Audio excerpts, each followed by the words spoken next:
এই চ্যানেলে সম্প্রচারিত সকল খবরই সচেতনতামূলক এবং শিক্ষণীয়, কোনো কিছুই প্রভাবিত নয়। ভীষণ প্রশ্ন আপনাদের সকলকে স্বাগত। বীরভূমে এবারে বাঘ নয়, এবারে বীরভূমে পুষ্পারাজ শুরু। এই বীরভূমে পুষ্পারাজ শুরু এবং এই বীরভূমে মাটিতে আমরা বাঘ দেখেছি, এই বীরভূমের মাটিতে নকুলদানা বিলানো দেখেছি। এবার এই বীরভূমের মাটিতেই রামপুরহাটে শুরু হয়েছে পুষ্পারাজ এবং দুই রক্তচন্দন গাছ অর্থাৎ লাল চন্দন গাছ কেটে নিয়ে চম্পট দিয়েছেন রাতের অন্ধকারে। পুলিশ ও বন দপ্তরের উদ্যোগে 4 জনকে আটক করেছে এবং পুলিশ অভিযুক্তদের রামপুরহাট আদালতে আজ পেশ করে। অভিযুক্তদের বিরুদ্ধে বন্যপ্রাণ এবং বন্য সংরক্ষণ যে আইন রয়েছে সেই আইনে মামলা রুজু করেছেন। কি বলছেন এলাকার বাসিন্দারা শুনে নিন আপনারা।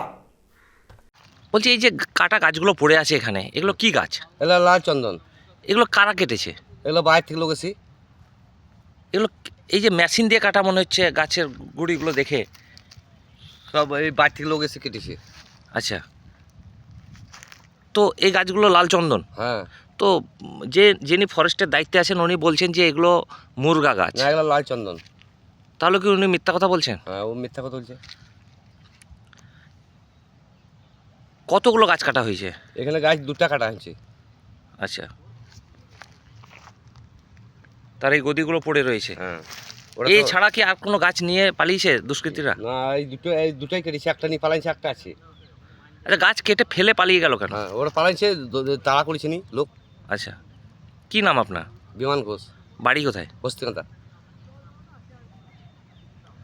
আপনারা কখন জানতে পারলেন এটা? আমরা সকালবেলায় জানতে পারছি, আমার পুকুরে এলাম তখন জানতে পারছি গাছ কেটেছে। এখন এগুলো কি করবে? এগুলো অফিসে যাবে, জমা হবে ফরেস্ট অফিসে। কি মাল ছিল এই গাড়িতে? মাল আমরা চিনি না, আমরা খাদানে কাছারে ব্লেস ভাঙে। আচ্ছা, আমাদেরকে ওগুলো একটু ড্রাইভার নেই গাড়ির, হ্যাঁ, তা গাড়িটা পৌঁছে দিতে। কে বললো? ওই স্যার বললো। স্যার না, আমরা তো চিনি না, আমি নামও জানি না। আমরা বাড়ি যাচ্ছিলাম আজ। আচ্ছা, ভাড়ার গাড়ি? হ্যাঁ, হ্যাঁ, এটা মানে গাড়িটা কোথা থেকে নিয়ে এলে এই মাল?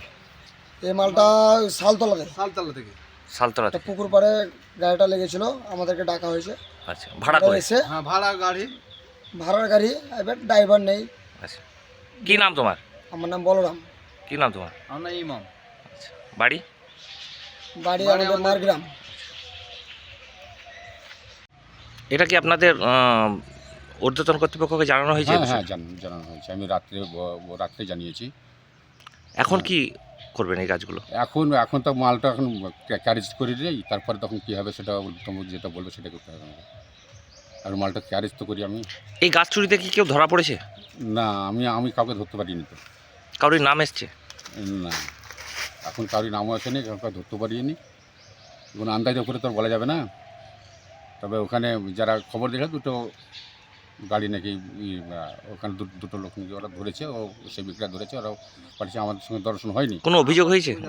না, এখন পর্যন্ত কোনো কিছু হয়নি। আপনারা কি কোনো অভিযোগ করবে? আমি সেটা এখনো বলতে পারছি না। আমার ঊর্ধ্বতন কর্তৃপক্ষকেই কিছু জানাবো, জানার পরে করবো। আমি মালটাকে উদ্ধার করে নিই, তারপরে তো আমি ব্যবস্থা যা কিছু করা যাবে। ঠিক।